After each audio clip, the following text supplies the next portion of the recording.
ازاي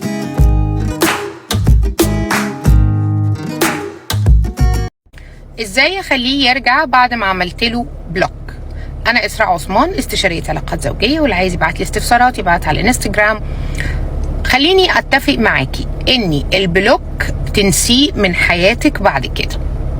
مادام باقيه على شخص معين يبقى البلوك هيبعدك تماما عن الشخص ده، لان انت لو فكتيه بعد يوم ولا يومين هتنزلي في نظره، وبالتالي انت بتخسري الشخص، لانك بتخسري مقامك، ومقامك هو اللي بيخليه يموت عليكي ويحبك. يبقى ما تعمليش كده تاني. طيب خلاص، انت عملتي كده، دلوقتي اعمل ايه؟ 3 خطوات وان شاء الله ينجحوا. رقم 1، تختفي، تبعدي. خلاص انت عملتي بلوك، اقل حاجه شهر. لازم تكوني قادره تبعدي شهر. ابعدي تماما شهر، ولا كانه شافك ولا كانك موجوده نهائي.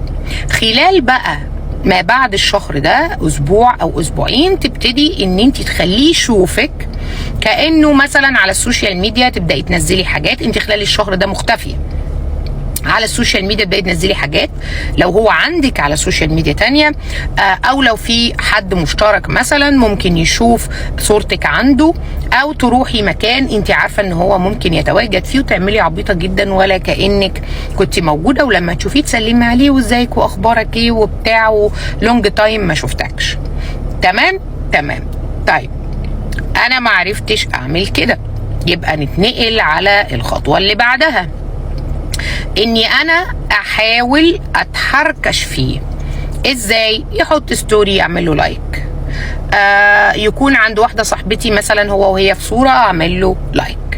طيب ما عرفتش اعمل كده، يبقى ما قدامكيش بقى غير الخطوه الثالثه النووي. هتعملي ايه بقى بعد شهر، شهر ونص طبعا، لان انت بداتي تعملي محاولات وما جابتش نتيجه. طيب يبقى اخر حاجه انا هعملها اني انا هبعت له كلمه واحده او جمله واحده. يعني لو علاقتك بيه تسمح ممكن تبعتي له تقولي له I miss you او وحشتني، ده بعد فتره. هو هنا لو هو بيحبك فعلا وعنده مشاعر تجاهك فهيتاثر بالكلمه دي قوي، وبالتالي هيتكلم معاكي وممكن يحصل بينكم بقى ايه، عتاب بقى.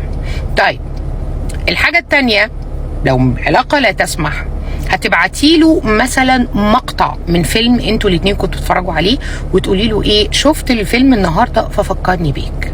او مثلا اغنيه كنتي بتسمعيها، بعتي له لقطه كده، سمعت الاغنيه دي النهارده ففكرتني بيك.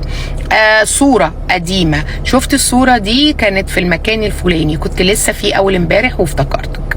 حاجات من هذا القبيل. لو هو بيحبك يا بنت الحلال وباقي عليكي، صدقيني هيتخذها فرصه.